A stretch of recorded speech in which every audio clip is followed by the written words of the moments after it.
2 months ago, I stepped down as CEO for my first ever startup.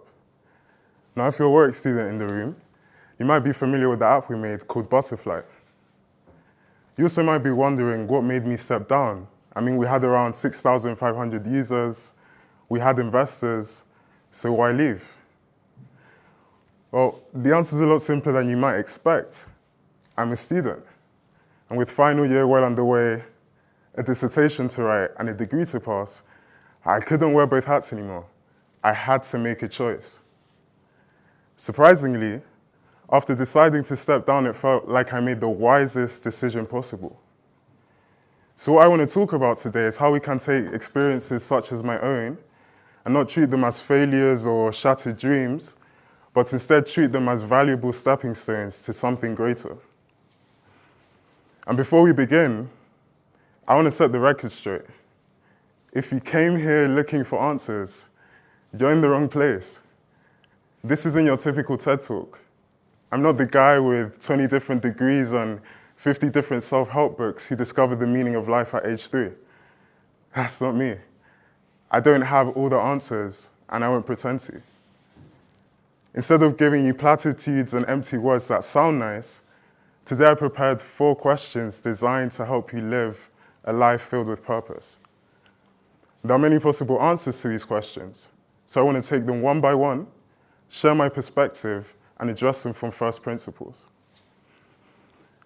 Question 1, who are you? What I want to explore with you with this question are the distinguishing qualities that are inside you. We're not talking about your current title, your achievements, or your labels. So often, especially as students, we're used to those quick introductions when first meeting someone, where the objective is to get to know them, and all we end up doing is exchanging labels and calling it a day.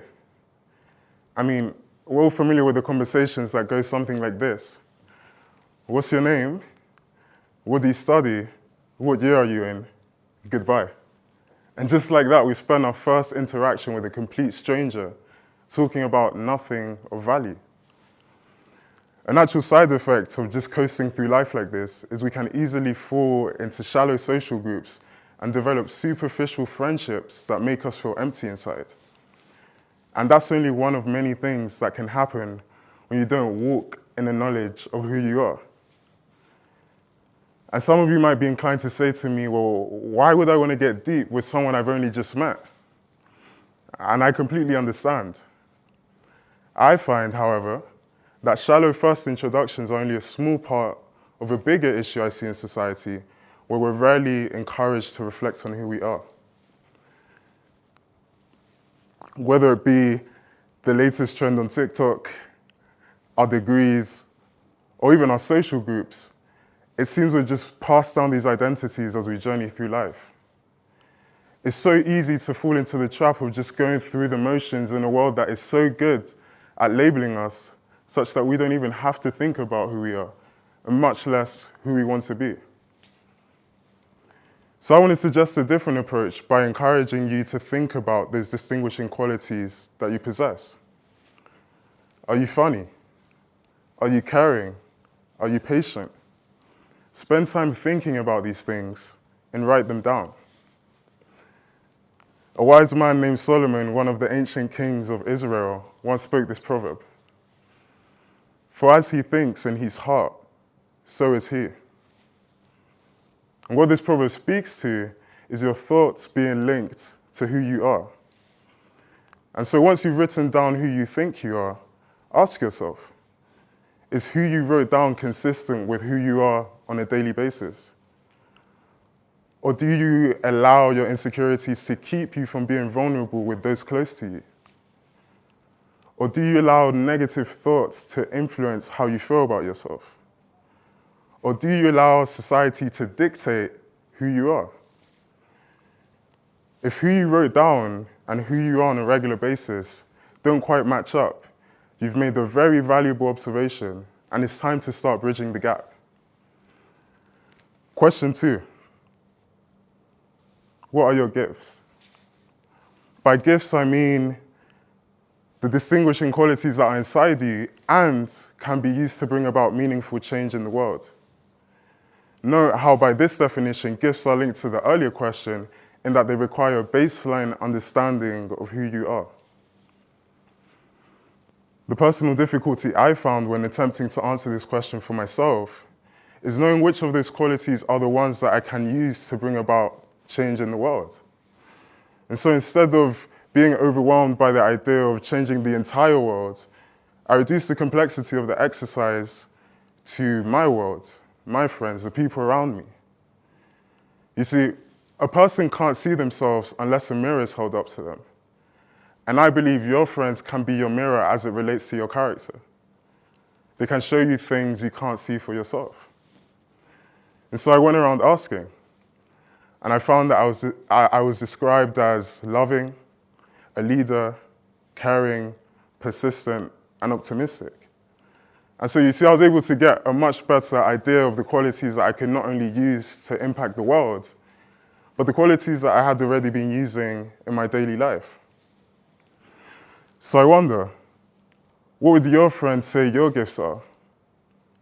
They might surprise you with gifts you never thought you had, or they might confirm gifts you thought you had but didn't have the confidence to fully embrace.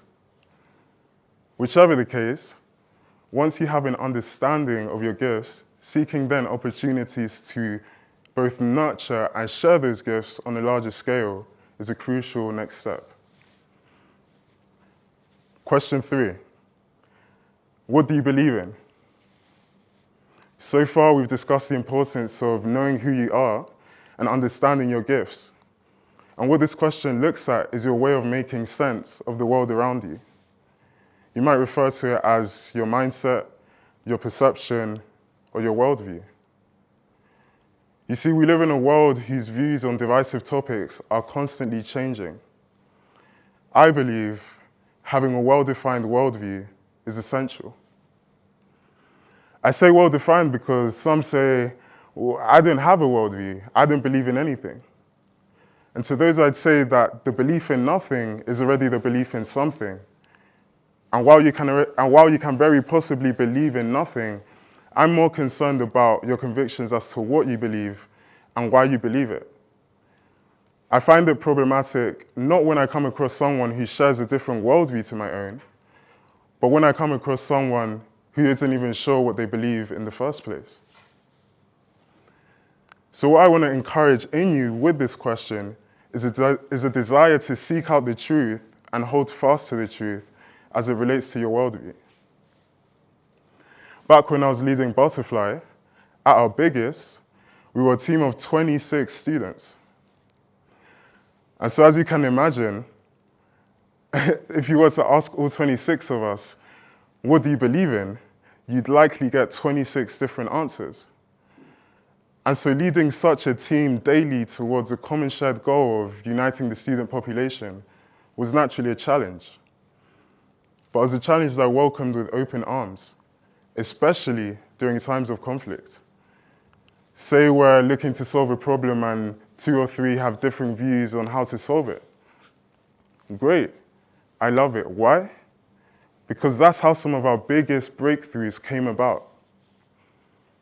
However, looking back on my time as CEO, some of my toughest moments came from people not having a well-defined worldview. Picture this. We're in a strategy meeting deciding what to do next. Ideas are flying across the room. I mean, it's some of the craziest brainstorming I've ever seen. And then 2 hours after back and forth, after back and forth, after back and forth, we collectively boil down our ideas into something that truly incorporates the best of everyone's perspective, something beautiful. And then 2 weeks after the fact, 2 weeks, when it's now time to implement the strategy and I need everyone to bring their A game, I've got people coming up to me saying, oh, Josh, I'm not really too sure about our original plan. I think we should go back to the drawing board. What? Did you see yourself in that meeting? And so I say all this to say, seek to have a well-defined worldview. If you don't have a well-defined worldview, your thoughts, your beliefs, and ultimately your actions are liable to being tossed from side to side like waves in the wind. Question 4. What is the fruit of your life? To explain what I mean by this, let's take a look at an apple tree. Throughout its lifetime, it's in a continuous cycle where it blossoms, becomes fertilized, and produces apples, right? So in the same way a tree bears fruit, what fruit does your life bear? You see, I believe that your worldview, a concept that I was just discussing, is intimately linked to how you process some of the earlier concepts, such as who you are, your understanding of your gifts, and then how you in turn bear fruit in the world. Could it be so? Could the way you see the world determine the way in which you affect it? That's definitely something to think about. To explore this claim, take me for example. I created Butterfly because I wanted to connect people. And the reason I wanted to connect people is because I love people. No, not in a romantic sense, but a love that stems from a genuine care and concern for others, even those I don't know. And the reason why I strive to love people in the way that I do is because I'm a Christian. And my worldview can be summarized as just that: loving God and loving others.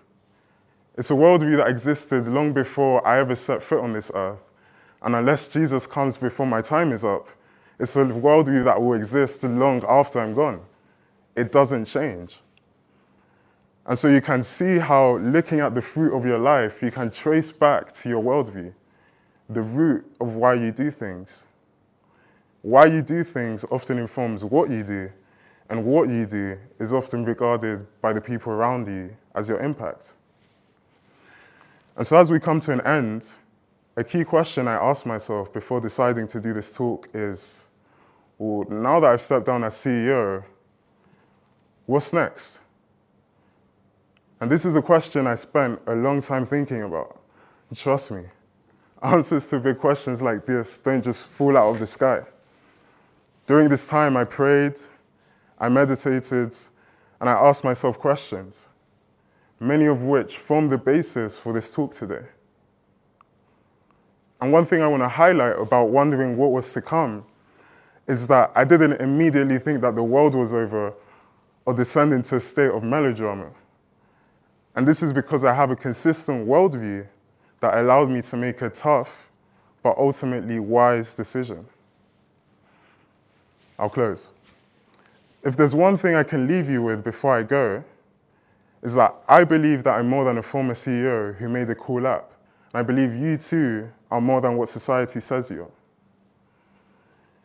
Today I ask you 4 questions. Who are you? What are your gifts? What do you believe in? And what is the fruit of your life? Spend time thinking about these questions and carefully analyze the answers you arrive at. To anyone out there who's currently going through a season of uncertainty or is feeling scared to revisit certain areas of their life and go back to square one, my encouragement to you is this: seek out the truth, hold fast to the truth, and allow the truth to inform who you are, your gifts, and the way you live your life. And who knows, you might just change the world. Thank you.